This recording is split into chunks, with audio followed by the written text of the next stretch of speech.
Ladies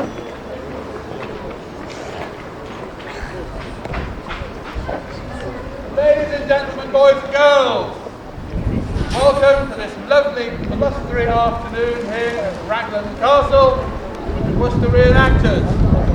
You see in front of you a highly drilled, highly professional brigade of English Civil War soldiers trained by members of the Worcester militia. We are a reenactment group based primarily in the Worcestershire area, but with membership all over the country. We're here today with our brothers and sisters in the hobby for the weekend in Raglan Castle. We hope you've had a good day and continue to have a good day. We will be shortly putting on for you a weapons display from the English Civil War period. This castle was besieged extensively during the Civil War and finally surrendered to the Parliamentarians in 1644. After a botched attempt to demolish the castle, the Parliamentarians left the area and the castle was left to the ravages of time and weather. Several of the local villagers used some of the stonework left over to furnish their own homes. I understand the neighbouring farmer's barn is particularly impressive for this reason. Many castles in the Civil War period that stood for the king were slighted, which is a technical term for deliberately damaged or destroyed after the Civil War to make sure they could never stand again against the government. This was standard procedure during the 17th century, and this did happen to castles and fortresses in Europe to teach a lesson to those within as to not raise arms against the state again. However, as technology improved and the use of artillery blossomed, castles became largely redundant because they were not built to take sustained, accurate, heavy artillery fire, which would just knock the walls down. Warfare had changed, and so the engineering of large places such as this had changed. What we have here are Civil War musketeers, we have a couple of pikemen, we have some drummers, we have an ensign whose job it is to carry the colours, the regimental standard. We have also myself, officer, and we have a camp follower, one of our ladies is here today as well. I'll talk about each of these sections of our display in turn. Musketeers, they have to be in front, the time is short. We're only here for about half an hour, so I'll crack on and start. So, musketeers, step forward please, and form a single line.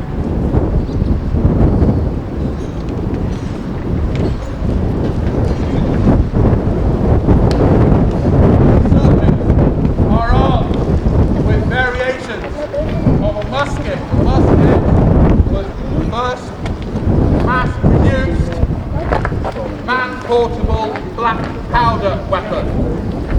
Black powder has been used in warfare since the 15th century. You know this, and because the medieval group are here this weekend, they have hands-guns, the first guns used, apart from artillery, guns used to carry yourself. The musket was the first mass-produced infantry portable firearm. It did not take a lifetime of training to bring them up to standard. You can teach any idiot to use a musket in a couple of weeks, and that was the attitude that we took. Musket, rig, also 100 yards. They would fire a 3-round charge, which is a heat teaspoon in my language.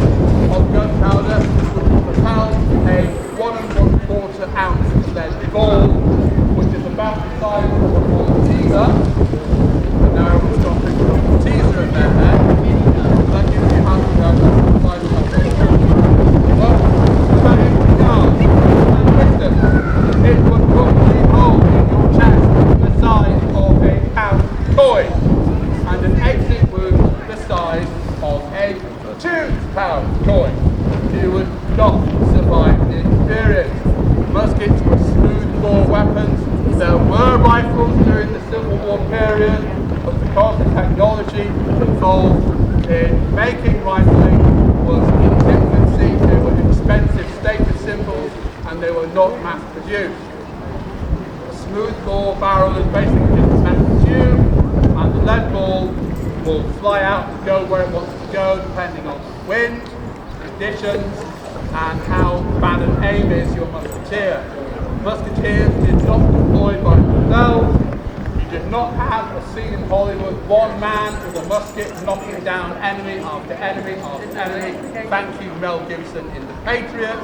What we had instead were massed bodies of soldiers firing at close range at other massed bodies of soldiers firing at close range.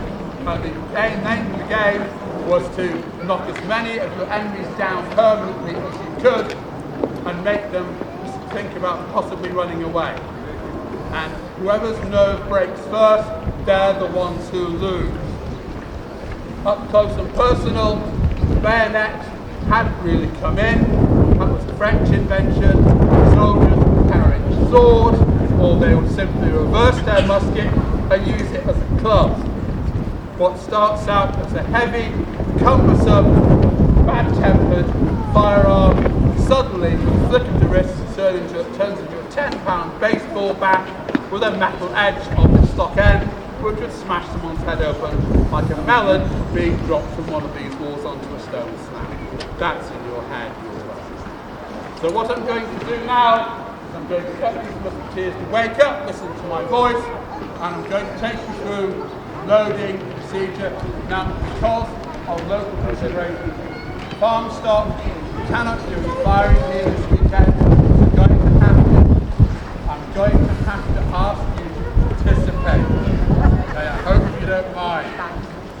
I'm going to get you to load and then fire. And when I say give fire, like at the end, I want you all, especially you, and you, all shout bang! Maximum gusto. Okay? Right. Musketeers, have it there. Give rest your musket.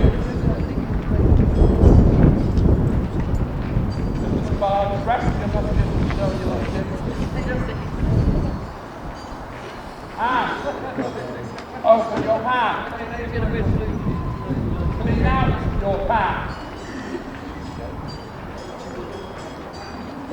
Handle your charge and prime your musket. Powder is added to the priming pan at the rear end of the barrel. Close your pan. Blow off your loose powder. Cast off your loose powder.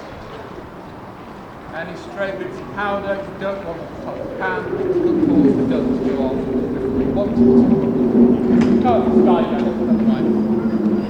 Cast your musket around to the left. This gives the musketeer access to the muzzle end. Handle your charge. Charge your musket with powder. And ball. And wad. Handle your scouring stick. Withdraw. Wait for it. Shorten, reverse, and ram out your charge. The wad holds the powder and the ball together. Ramming action, the scouring stick evacuates air from the barrel so that when the charge goes off, everything comes out of the muzzle as quickly as possible. Withdraw your scouring stick. With a reverse, shorten, return. Rest your muscle. Musket across the chest, rest position, means that they're loaded. It is an authentic command. It's also a modern safety cue. These guns are loaded. another reenactor who was in the display with us know that they were loaded and to give them respectful distance. Normally these guns are real and the powder they fire is real, it's very noisy and then there's always a safety risk. We are just hobbyists, we want to go home, we want peace at the end of the weekend. I do not want to be sat dressed like this in the local A&E at 6 o'clock tonight filling in awkward paperwork, because I'd rather be here having a drink with my friends. So we're now loaded and we're ready. Give the Roundheads a showing of what to expect when you come here and follow us. Enemies to your front! Musketeers, present your pieces! Right, when I drop my sword, that's your begin. Okay? Prepare to give fire! Give! Fantastic. Cover! And they recover to the rest, which means if I need them to load again, they can still do it quickly. And obviously in battle, we're defending this place against the Roundheads, or we're in an open field fighting against another army. We wouldn't have time for all those commands. Too long. If I get hit, it's all over. 2-word command anyone in charge would use. Make ready! Make ready is all the loading commands. Roll into one tiny bundle up to the bit where they point and shoot. So I'm going to need your help again in just a moment. Okay? Give rest when loaded. Okay, now we see which of them is the veteran and which of them needs more training. We're all loading at different rates, but it's like driving a car. You must get your own authority. Once you know where everything is and how it all works, practice, practice, practice. Musketeers, enemy to your front, present! Prepare to give fire! Give! Fire! Cover! Excellent. I shall now withdraw the musketeers. Can I have a big round for our musketeers, please?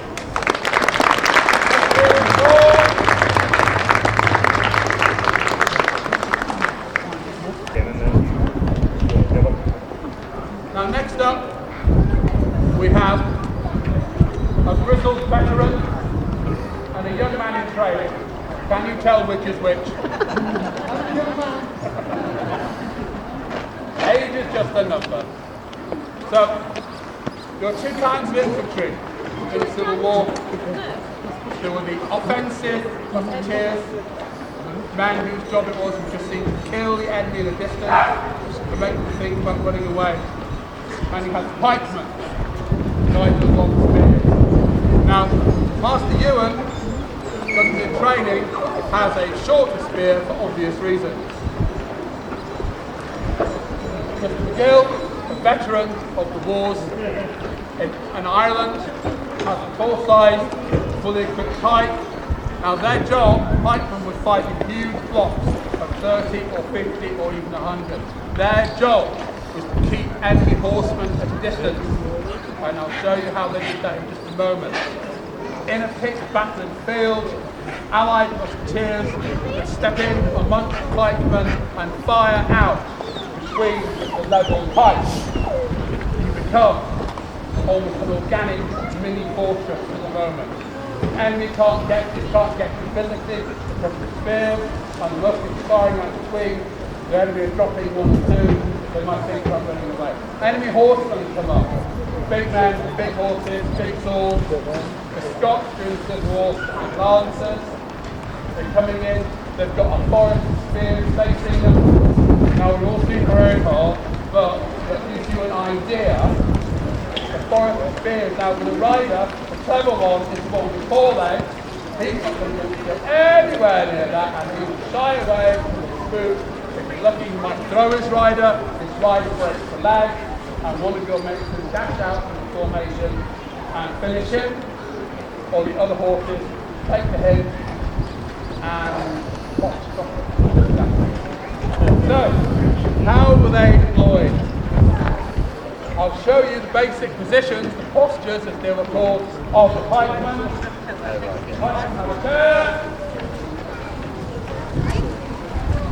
They have the pike to order. How they would have it around. Gun, your pike.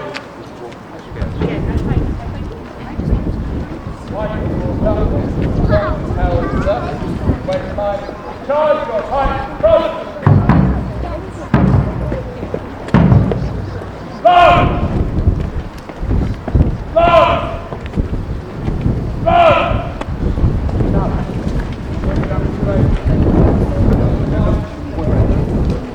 Steal the bike, pretty nasty. Start pointed. Steal strips here and mark that. There, we've got cavalrymen. Coming off the end of the pike with the sword. And double line here.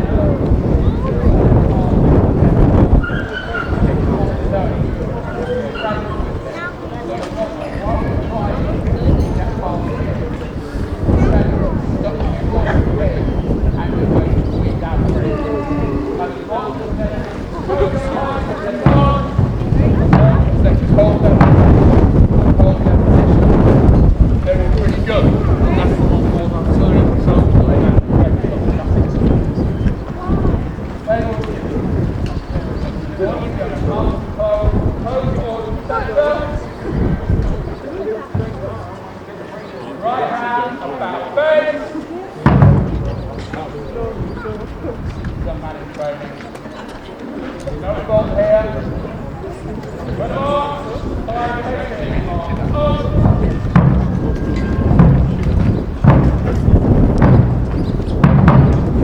Right hand about face. Top.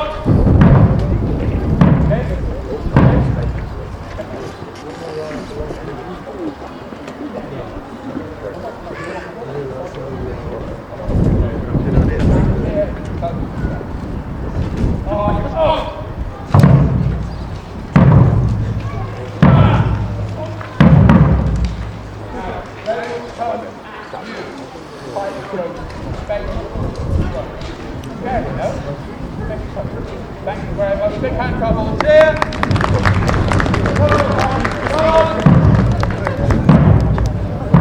Last thing the pikes were good at was holding off GG, as I said. Charge your pike for horse, front!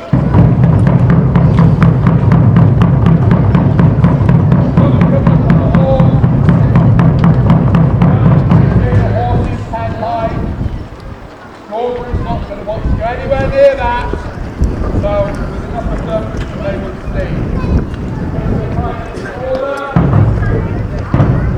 Thank you very much, big hands. Drummers working against us, I'm afraid, but I'll just bring out our drummers.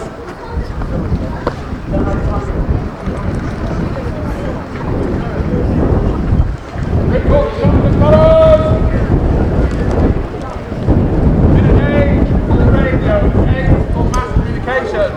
How did armies talk to each other? They had drummers. Drums were given different tunes, played calls, different songs and different things. First one, some of you may have heard back on our campsite, was the call. This is how we get everyone together. Drummers sound the call, smash them on the top.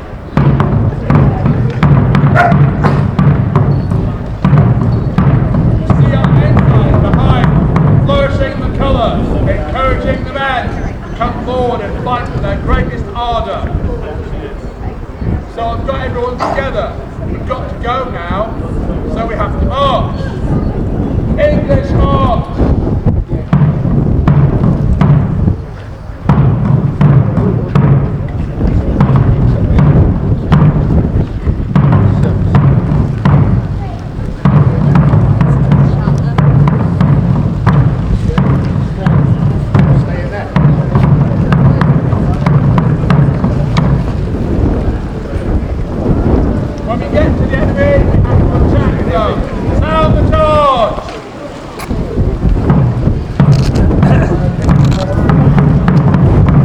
Come on.